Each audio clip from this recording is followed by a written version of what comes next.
Hello, and welcome to my channel. I'm Katsuma Gaming. Today's video we talk about next month of Konosuba Fantastic Days Global version. We got a preview about the new units, about the new calendar, and I just want to go through everything, show off the units, and give you my advice on if you should pull on any of these banners or not. And yeah, if you enjoy the content, please remember to like and subscribe. I'm also currently have a giveaway running, so check out my other video for that. I probably link it in the comments as well. So good luck with that, I guess, and let's get started. So if we take a look at Nexon's forum, we see a few new characters. We have a new Wiz, a Komiko, a Cecily, Are, a Rin, a Melissa, and a new character, which I'll talk about at the end because I'm pretty sure that's the last banner that's going to drop. And if we take a look at the calendar, we can see that we should get the Dark Arena event first, and then the other events. So I predict in that way which banner comes first. So if I'm wrong, sorry, but I'm pretty sure that's right, especially because other people already did the videos about the next banner. So I think it's pretty much confirmed. So yeah, I currently have my JP version here open, so I can show off the units with their actual skill and just talk about which is good and whatnot. So if you take a look at the calendar, the next event will be a Dark Arena, so we can expect a Dark banner. And what a surprise, there is actually a Dark banner coming up with 2 new units. And these units are Ninja Rin first. So let's first take a look at the picture so you can see the full screenshot. It also teases Cecily as the second character in the background. So much about that. And here are our skills. So first off, we have an X dark damage passive trade up, which is good compared with 3-star Ninja Cecily, for example. So she functions as a sub, which is sadly probably most of her use case. Because her skills are not bad. She has a pretty big nuke skill here with 216% damage at level 5, which does good damage and has a debuff condition, which is not hard to do, especially because she has a debuff herself with a tier 2 magic attack down, magic defense down. So all in all, her kit is not bad. The thing is, she doesn't have a speed boost like her 3-star counterpart. And most of the time, the speed boost is actually more worth than the little bit of damage she does more compared to a 3-star. Also, a 3-star was free, so you have a 5/5, and for her you need skill pots to actually do more damage. So she's a good sub for the 3-star ring, but like not anything important to get. So I wouldn't suggest you to pull for Rin unless she's your wife and you want to go for that. But the other unit is actually interesting. It's Ninja Cecily. So, first off, the art.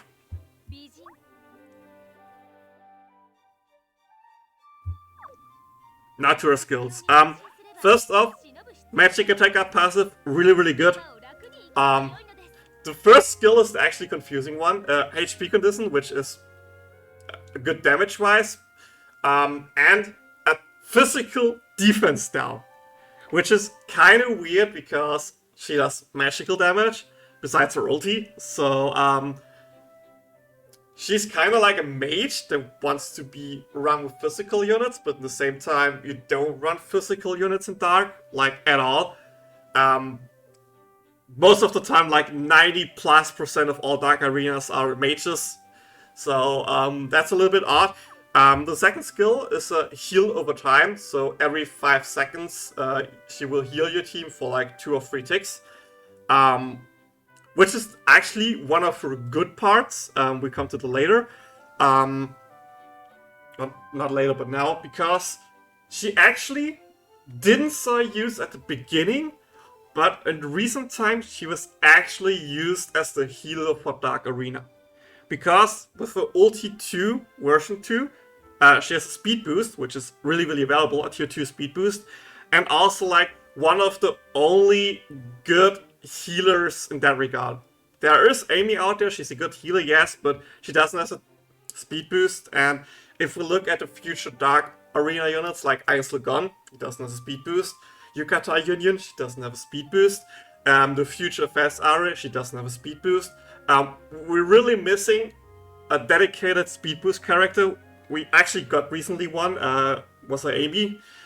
So she's there in JP, but for global she will be not here for a long time. So she will have use in the future, but I don't think you need her right now. So my prediction for this banner is skip it, because you still have a chance to get these units later. They are in the permanent pool, so maybe you pull them in the future. And yeah, for now, it's just worth it. With these two units together, we actually get a new Welfare Melissa. So yes, something for all our Melissa enjoyers out there. It's this Melissa here, stomping on a gorilla with a gem in her hand. I actually like this art. Skill-wise, it's sadly nothing good. AoE attack with attack up, single target dark skill. Her 4-star is just better in every regard, so you don't use her as front unit, but she's a 3-star with attack up for Melissa, so if you're liking 4-star Melissas for attack up buff, she's there, out there, and she's free, so yeah, get her, but nothing amazing. The second banner should probably be, if we take a look here, the Komeko and the Aru. So, if we look here, I first go with the Aru. This Aru is also, by the way, pullable, so she's not like a welfare. Where she is, there she is. It's an Electro unit. First off, the art again, with Chamaske and Komeko playing chess. Actually a cute image. Also comes with her outfit, of course, so that's already a plus. But skill-wise, it's a 3-star, you have an Electro and light damage bonus buff. Not really used in any regard, not even as a sub, so she's out there, but like no reason to pull. The more interesting unit might actually be Komeko, though it's Electro Komeko. So first off, art again, sleepy Komeko with a sleeping Chamaske. Good art, but skill-wise, it's mages and Electro. Like magic attack down is decent. HP condition skill is also pretty decent. The big thing here is her hit rate. She can hit basics and I think also skills because of her Dexy. Also, Komeko's a unit that's really slow from speed-wise, so she won't attack often in that regard. She does nothing for the team besides magic defense down, which is, there's no slot for her. Also, electrophysical teams are just going to get better and better. We have Kazuma now, we get the new unit later, which is also a physical electro unit. So there's sadly no place for her right now in any teams. So verdict about this banner, skip it. Also permanent units, you still have the chance to get them later, but there's no reason to pull for it. Welfare unit for this banner is also a Wiz. The best thing about the Wiz is completely her art. You get a slammed Aqua, what do you want more? But skill-wise, nothing special. Like a passive trait which she doesn't use unless you run Earth Wiz, which is also not like recommended. Or you want to use her as a sub for Bikini Wiz, but it's also not that good. So single target skill with decent damage, but nothing good. AoE skill with tier 1 defense, magic defense down, also nothing good. So enjoy her art. That's all I can say about her. Now let's talk about the last banner, and also something that implies with that. If you played the story, or watched the story, you probably know her. But this will be our second new character in Konosuba, called Meru in Japanese. Probably called Mel, I think it's called Mel, we already saw it in Global. We call her Meru in JP to confuse, to avoid confusion about Melissa, because we call Melissa also Mel. So we have Mel and Mel, which is confusing. That's why we call her Meru, because it's how you write her name in JP. And yeah, let's take a look at her. Let's talk about her banner then, and also what this means for the next month, which is actually really interesting. So first start with the 3 stars, I think. The 2 units we get is this Meru. I think this was actually the pullable Meru, if I'm not wrong. Skill-wise, HP condition skill, AoE with poison. The only good thing here is the attacker passive. Because Meru is a new unit, she won't have any really good 4-star subs, or like any 4-star subs if you run a 4-star, so she's good as a sub for her. But don't try to pull too hard if you already got 4-star and only missing the 3-star. But she won't be used as a main unit in fire or anything like that. That's a welfare unit. Let's also take a look at the art. Running away from Kazuma with the face.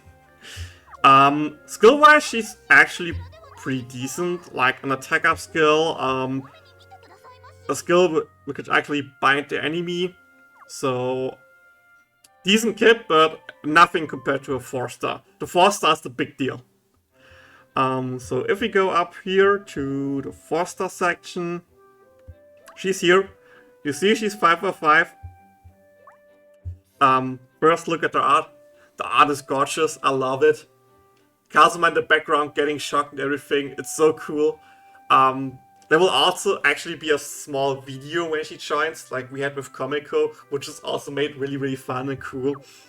So yeah, let's look at her skill.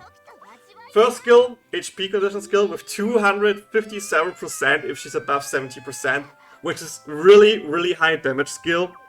The second skill is a big one. It's another Reshred unit. That's right. So many Reshred units back to back. But yeah, Reshred unit with 162% damage. So good damage, but the big thing is, of course, Reshred. Passive is electro damage, so she's like a bad sub for any other future Merus, but simply the fact she's an electro unit with Reshred makes her really good. And let's also talk about her ultimates. I think it's here, yeah. So she has ulti 2, ulti 1 and 2 of course, and also an ulti 2 I haven't unlocked because you don't need to, but let's go to the back first.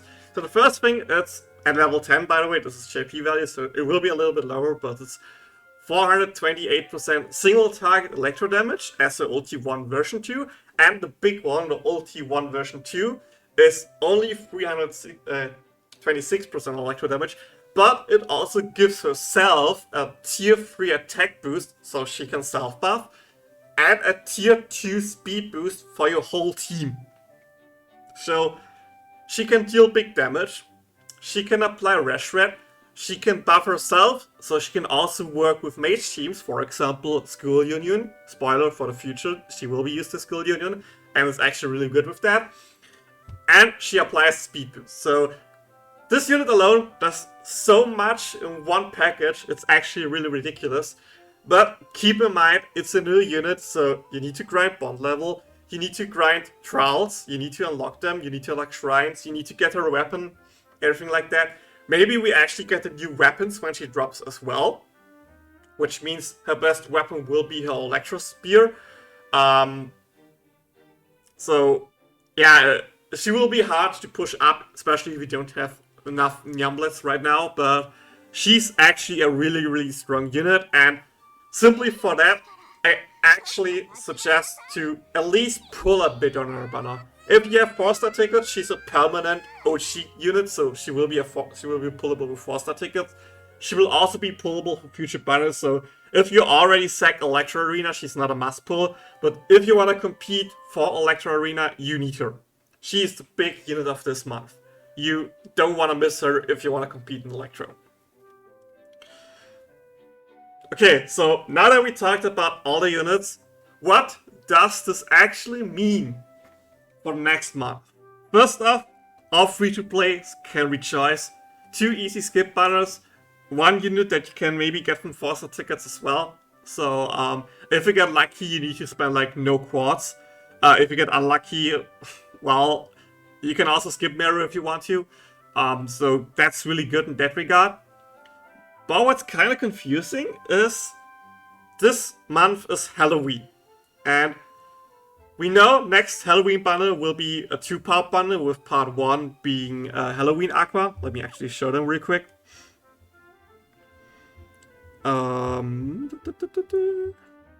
There we are.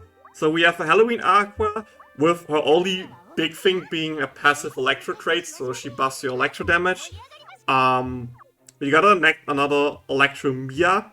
By the way, the first and only so far limited Mia we have in JP, which is kind of sad. With like nothing good, just a speed boost, which is good here too, and a water damage block, which can be good for dungeon, permanent dungeon especially, but let's not go too far in the future. And a part 2 with Comico Halloween, which also has a passive water trait. Let's go here. Which is the good thing about her, so if you have the water trio, you want her probably as well. But also one thing, sorry for like going so far in the future, but like with Halloween we will also get a welfare Halloween Meru, which is down here. And she also has a water team buff, but only 3%, so she will be worse than Comico, but you can use her as a backup if you don't want to pull. But yeah, this is normally Halloween month. We don't get Halloween units this month apparently, unless they drop it like the last day, something like that. Because if we take a look at the calendar real quick, we see that the Barilla attack event actually lasts until the 31st. So could be that Halloween drops on November 1st. That's my guess at the moment. But it's really strange that we don't get Halloween this month. In JP, Halloween started like mid-October because of 2 banners. So this could mean 1st November we get Halloween Part 1, then like 1 week later we get Halloween Part 2, and probably after Halloween Part 2 we actually get Overlord then, because Overlord is also 2 banners, and I think they want to do it in November as well. So, good thing this month will be good for free-to-plays. Sad thing, next month can be really hard for free-to-plays, especially if you want to pull on those Halloween units. But yeah, next month I'll make a new video about the next month units and banners, so if you have any questions until then, leave them in the comments. As I said, remember to like and subscribe if you enjoy the content. And yeah, all that's left to do is say good luck with your pulls, save your precious Quartz if not needed, try maybe to get Meru and skip everything else, and yeah, just have a nice day and see you all next time. Bye bye.